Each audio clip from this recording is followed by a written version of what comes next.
喎，食乜嘢好咧？因為有百幾道菜，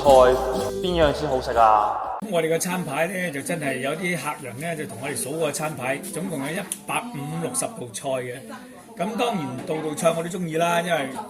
我係中意先擺落個餐牌嘅。咁咧講話最多客人食嘅咧，其實有一道菜咧叫做豉汁素卷。咁呢個菜咧係我1993年喺 Richmond 寶崗嗰陣時咧，就因為我就中意周圍去其他同行嗰度食嘅。咁我記得咧有一年咧我就去唐人街嗰間素食館嗰度食。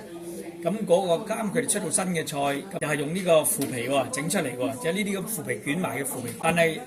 白色嘅，因為係腍嘅。咁啱個供應商咧又喺度，咁啊問我要唔要攞呢個食材，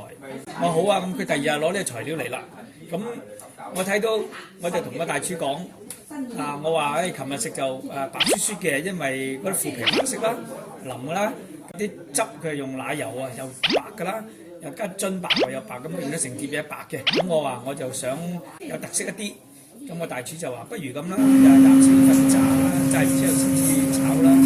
就用沙爹汁啦、魚汁啦、酸甜汁啦、黑椒汁啦，好多種汁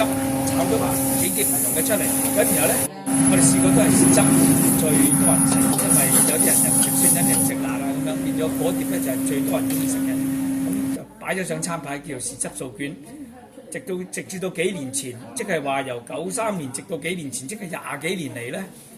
都係 number one 嘅。但係近呢幾年咧，有第二個餐，亦都係我好中意嘅一個餐，就取代咗。咁邊道菜取代咗豉汁素卷成為 number one 咧？